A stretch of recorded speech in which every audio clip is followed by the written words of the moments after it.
صحیح بخاری حدیث نمبر 11۔ لوگوں نے پوچھا یا رسول اللہ کون سا اسلام افضل ہے؟ تو نبی صلی اللہ علیہ وسلم نے فرمایا وہ جس کے ماننے والے مسلمانوں کی زبان اور ہاتھ سے سارے مسلمان سلامتی میں رہیں۔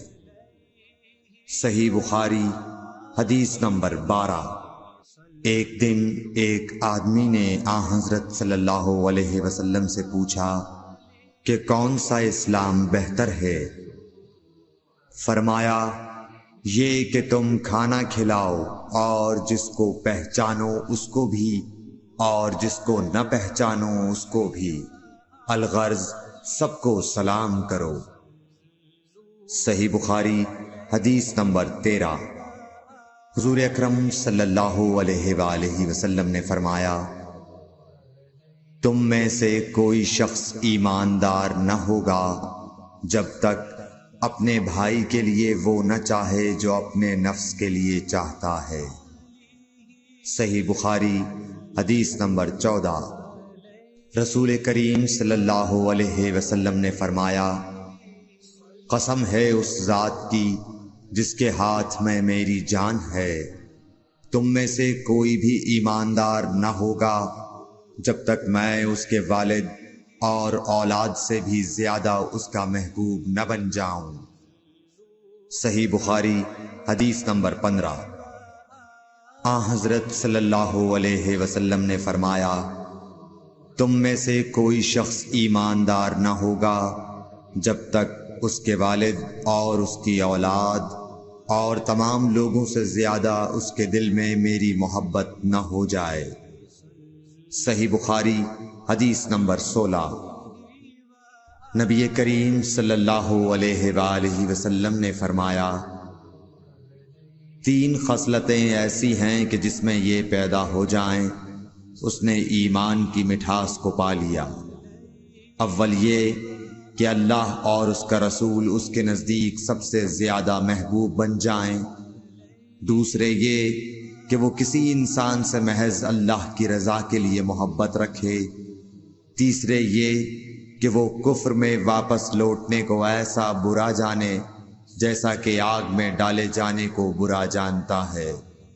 صحیح بخاری حدیث نمبر 17۔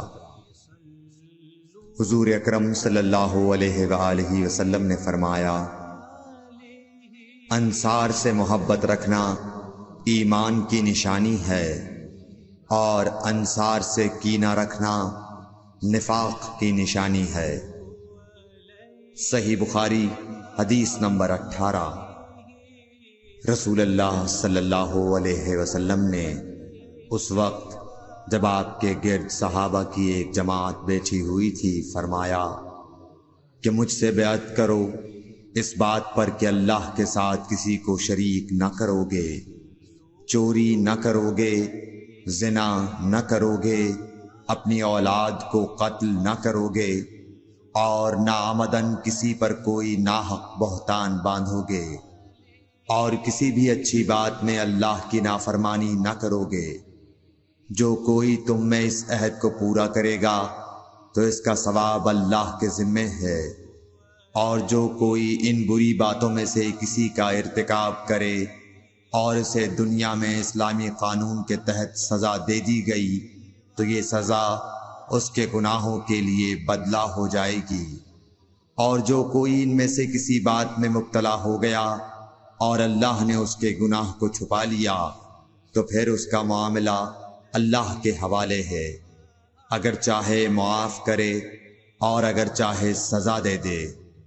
عبادہ کہتے ہیں کہ پھر ہم سب نے ان سب باتوں پر آپ صلی اللہ علیہ وسلم سے بیعت کر لی۔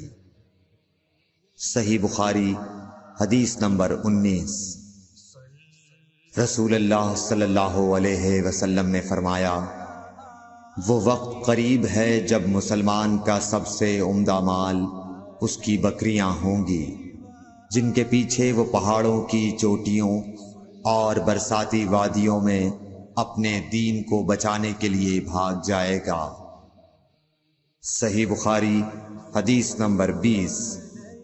رسول اللہ صلی اللہ علیہ وسلم کسی کام کا حکم دیتے تو وہ ایسا ہی کام ہوتا جس کے کرنے کی لوگوں میں طاقت ہوتی۔